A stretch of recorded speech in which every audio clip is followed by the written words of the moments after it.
So, congratulations on writing the book. Can you tell me sort of what the key takeaways are that you've had from doing the research and writing the book?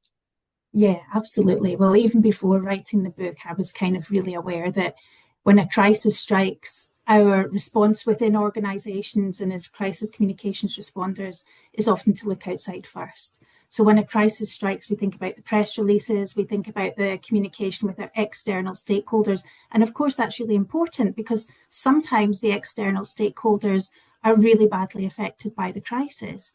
But other times, actually, they're not.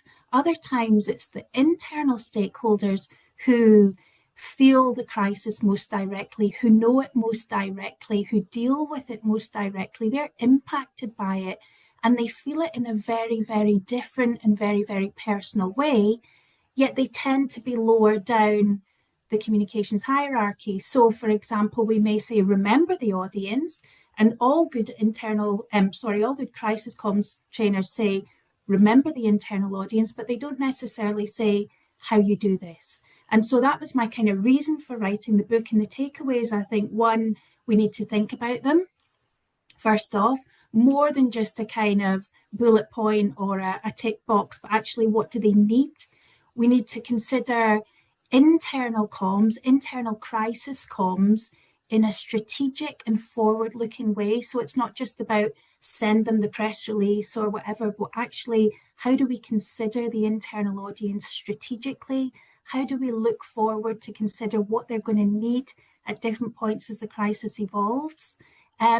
And we also need to consider how internal comms can be used to meet a range of different human and organizational needs. So in the book, I talk about human needs come first. And I know that's something that you talk about as well, Amanda. So Yeah. we've got to get the kind of human response right first. And for an internal audience, I talk about this framework, the 7S, where for an internal audience, immediately it's that survival need, protecting them from harm.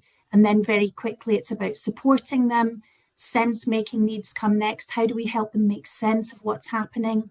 And only from there can we move forward and can we start thinking about organizational needs. And the organizational needs I talk about are stabilizing needs, stimulating the organization to get back to normal, sustaining it through that long kind of crisis period, and Mm. eventually strengthening it and coming back stronger. Because ultimately, I think we can come back stronger from crisis if we do the right things, if we're seen to do the right things, and if we engage in the right way. Yeah, and there's been a lot of occasions where you see crisis happen and then people drift away from an organization in the aftermath, and probably because they haven't gone through those seven S's and made sure that they're dealing with all those things. Absolutely. I mean, when a crisis happens, you know this as well as I do, if not better, Amanda. But when a crisis happens, people can have lots of different responses. So depending on Mm. what the crisis is, how it was caused, but importantly how it's dealt with in the organization, people can Yeah. either decide that they're going to fight for the organization, they're going to come together as a team, they're going to reflect on it for the rest of their life and consider, how well they all did at that point in time, or they're going to fracture. They're going to start bickering, they're going to start disagreeing, they're going to start feeling very personally let down by the organization, and they're either going to fight against the organization in extreme situations. Sometimes that might be appropriate if the organization has Mm. really done something Yeah. wrong. Um, but in a situation where the crisis is, the organization's experienced a crisis that perhaps it wasn't fully responsible for or it is fixing, you want the people to kind of stay and you want them to support.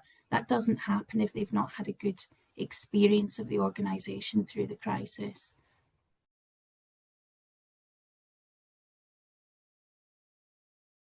Um, I think two key things. I mean, the first one is prepare, and the second one is to broaden our thinking. So in terms of preparing, it's about doing exactly the same as we do for external crisis comms.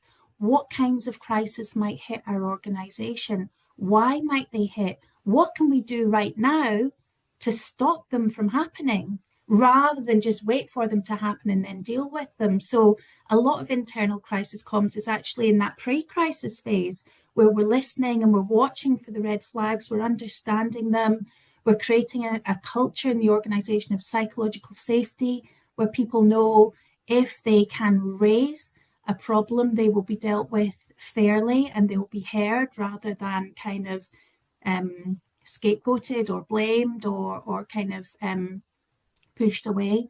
So that's all part of the preparation. But another part of the preparation is recognizing, okay, so if these different types of crisis were to hit, what would our people need in different circumstances? And that's what would they need personally and what would they need to do the job. So personally, obviously, what they would need in a in one type of crisis would be quite different to another type of crisis, emotionally, psychologically, so on. But also in what they might need practically, what they might need to do the job would differ. So we need to think about what are the full range of needs and how are they going to differ in different situations so that we can be ready to meet them. And the other thing is to broaden our thinking and not just think about crisis at one point. So often in the past, when I've attended webinars or conversations or training sessions or even sat around a boardroom, people are talking about the crisis, but they're talking about it like a static event. They're talking about that acute moment of impact rather than how do we look at this as a process, as a long-term event that evolves and changes and takes lots of different turns.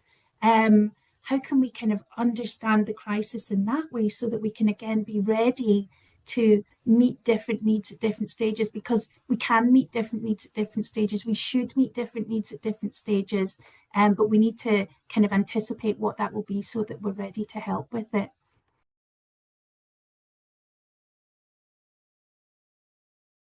I think my top tips would be prepare in advance. So as I've just kind of said, be ready for the different types of crisis that might hit and how they might hit. And then the second tip would be really to know your organization, know your people. The best internal crisis communicators, and in fact, the best leaders as well, don't just understand the crisis. They don't just understand what happened, why it happened, what's happening next. They also understand the environment it evolved in. They understand their audience, they understand their organization, they understand all the different stakeholders in that organization and how they might be feeling, even in really similar situations. Two situations might look like it's the same crisis, but it's experienced very differently in two different organizations. Why is that? It's often to do with the relationships that people have had in that organization already in the past. So it's about understanding what's people's experience in this organization. Are they proud of the organization? Are they ready to stand up and fight for it? Or are they absolutely furious that all the red flags, all the warning signs, everything that they've been talking about for years has finally happened because nobody listened to them? Of course, their response to the crisis is going to be different. So we need to understand that as well. And then finally, I think the 7S, the 7 things that I talk about in the book, to me, that's something that's come. I've been working in PR and comms for 25 years, and my crisis experience came quite early. It's not been a consistent in my career. I do lots of different internal and external comms, but it's been something that I've dealt with multiple times now, particularly as a consultant and a trainer in recent years. And I recognize this pattern time and time again. And I feel if we can anticipate the pattern and if we can put the human need first, people are much more capable and able to then help the organization meet its needs. So that 7S, that surviving need, supporting need, sense making need, then following on the stabilizing need, the stimulating need, the sustaining need, and the strengthening need.